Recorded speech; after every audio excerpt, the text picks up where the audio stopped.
Hey guys, what's up? CJ with Canopy Tree and Landscape here. Thanks for tuning in for another video. Thanks for following along on our journey as we have started off small and hopefully we're gonna rise up big. A little bit of a different video today. We do a little story time. Just talk about the risks and all about, well, I wouldn't say all about being safe because the story's about not being safe. About the risks and being safe up in a tree, because you never know what can happen. There's plenty of deaths every year that happen lately in the news. I'd say over the last couple months, I've probably seen 4 or 5 news articles about tree workers dying, chipper accidents, tree accidents. You see it, Facebook fails all the time. You see videos of guys up in trees or people cutting trees and something going wrong, and luckily a lot of them, they don't get hurt. It's a good thing. You never want anybody to get hurt. So I'm going to share a little story about the time I got hurt up in a tree.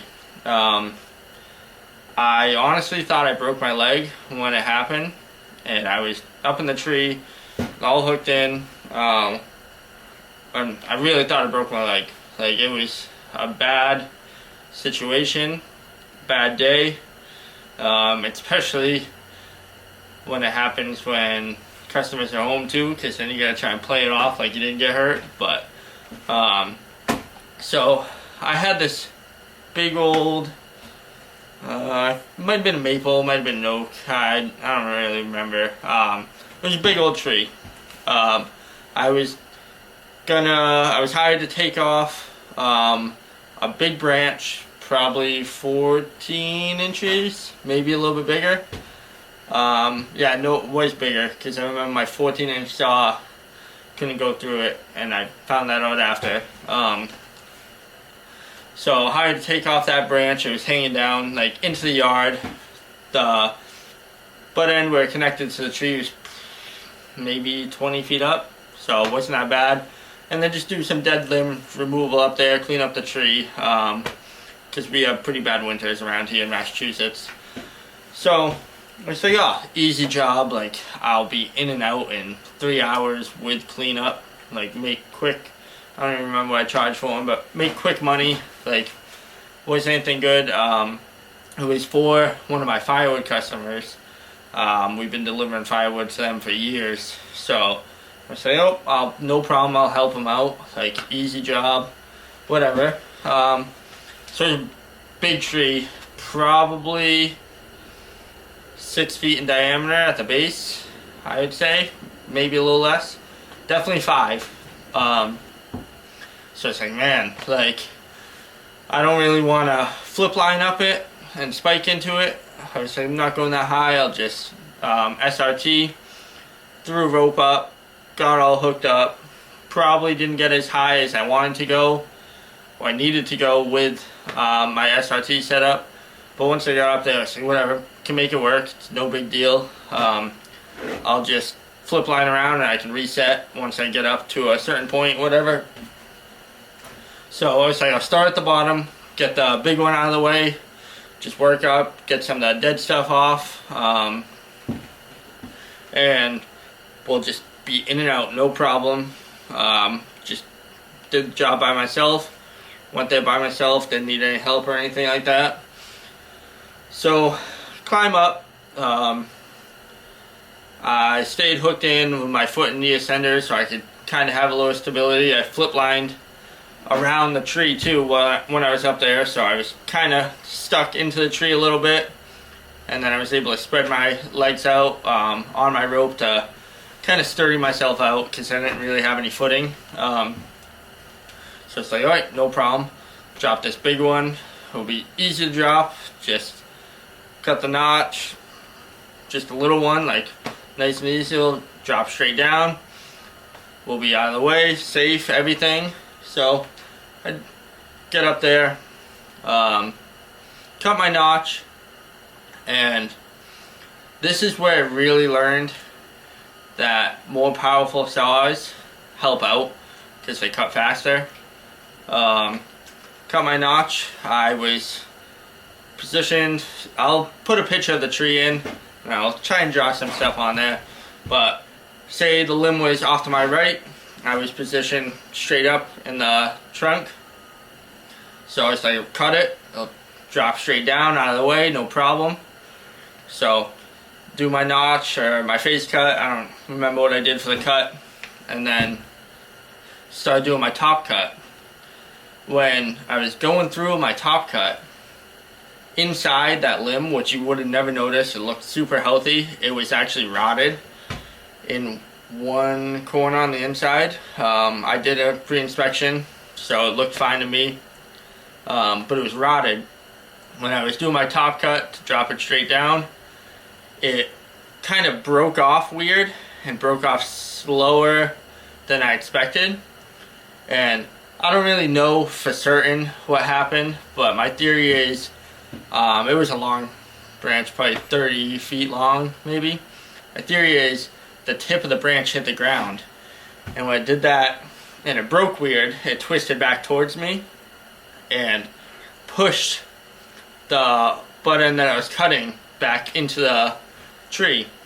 What happened to push it right back into my leg, below the knee, so in my calf area, that's where it hit. Instantly went numb, like completely numb.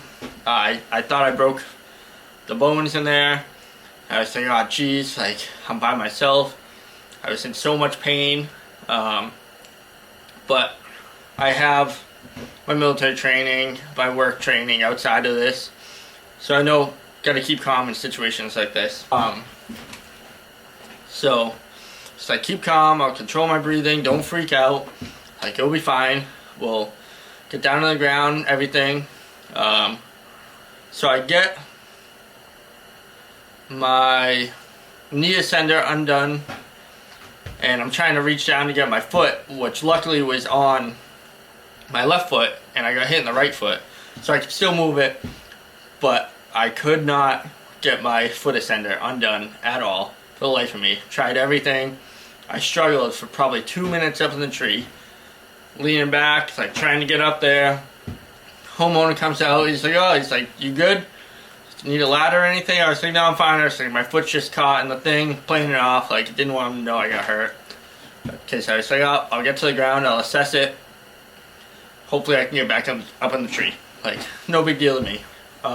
So I finally got my left foot undone, and I had my akimbo set up, so rappelled down, easy, like nice and slow, just rappel down to the ground, only 20 feet up, it's not bad. Get to the ground, tried to put weight on my foot, and couldn't do it. Like, had to hobble over to my truck. Got over my truck, I had the tailgate down because I had stuff, my saws and stuff in the back. So alright, sit on the tailgate, it'll be fine, like take my climbing belt off, take everything off, no problem, give it a little bit, walk it out, don't even care. So, sitting on the truck, I could feel myself starting to black out. Like, never blacked out before my dirt bike crash, but must have just been from the pain, I don't even know. So it's like, oh geez, like now I'm up on my truck, I struggle to get up there, I struggle to get back down. I'm gonna sit on the ground, and so I go sit on the ground, we'll do it that way. So, sat on the ground for probably a good 30 minutes, and at that point, it's like whatever, like pulled it up, it was swollen, it was wicked hard, I didn't feel any broken bones, but I'm not a doctor, like I was just feeling what I could.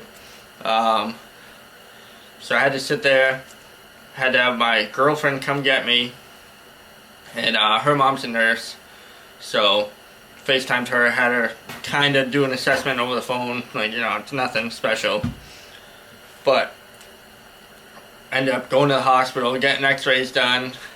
Boy, were they not nice about the x-rays, because they didn't care that I was hurt, they were moving it all around, like, it was bad. I was not a fan of the x-rays that got done. but luckily nothing was broken. I don't remember the term that they used for it. They said that it was just badly bruised, like whatever. To preface this, right a couple weeks before, I actually cut my leg open with a knife. Just got stitches out right before this job. Maybe that week I think I got them out. So I was like, whatever. Like, I was already in the hospital. Showed up. They were asking what happened because it's the same leg I cut my leg open on. But I could not walk for probably a week without crutches. They didn't give me crutches either. Like, luckily we had a pair at the house I could grab. So I was able to haul around the house and make food and everything. But it was one of those situations that you don't think anything will go wrong. Looking back at it now, there was a lot of things I probably could have done different. I could have gotten a safer spot. I thought I was good, but definitely could have been in a safer spot. And could have taken my time. Did a little bit more of an assessment, like whatever. But, you know, a lot of times jobs look easy. You can just get right up there and do them. Bust them out quick, like, no problem. You know, tree work is a very dangerous thing. I learned that day, and I had to go back to finish that job once I was all healed up. It took like probably a month before I could climb again. I had to finish that tree and then do another tree, and I was so scared after that fact when I was in the tree. Didn't want anything to happen again. I was overthinking every situation. Didn't want to get hurt. All that.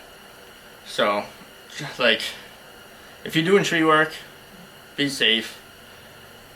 Take your time. Think about the situations. I know I got really lucky. Didn't break anything. Didn't get killed. Or severely injured, which was really good. But it makes you just recognize the dangers of tree work, and makes you just, I don't know, I thought a lot about everything that happened after that and everything that went on. So I don't know, figured I'd share a little story, change it up a little bit, talk, just tree work's dangerous. Like, you know, can't say it enough for everyone that does it. Be safe. Think about it. Don't risk anything. If it's a job you can't do, don't do it. It's that simple. That's how I look at it. I've turned down plenty of jobs. I've looked at them, but I can't do it with the equipment that I have. I'm not gonna deal with it. Like, here's some companies I recommend. I work good with another company in town. I always recommend him. He's got a lot more equipment than me, got more experience. So just recommend it to other people. Turn down jobs if you can't do them. Feel free to walk away. Have no shame in walking away. Your safety and the safety and the preservation of the property is more important than making a quick $1,000 or whatever it is. I figured I'd share a little story. I know it's not too exciting. I don't have video of it. This was before I was videoing and recording the jobs I do and stuff like that. But, you know, it just really makes you think about everything first. And I want everybody to be safe. I hate reading articles about tree workers getting killed, landscapers getting killed over senseless stuff that probably could have been avoided. So yeah, I guess we'll leave it with that. Hope you guys have a wonderful day. Don't forget to subscribe and like. Feel free to follow us on Instagram and TikTok at Canopy Tree and Landscape LLC. We're trying to post more on there, grow our audience on there. We're going to keep posting on here as we have videos and stuff like that. But that's it's a little story time. All I got for you today. Hopefully the camera is focused a little bit better. I played around with it last night, reset some stuff. I don't know, it looks good from here on the screen, so we'll go with that. But thanks again for watching, and have a nice day.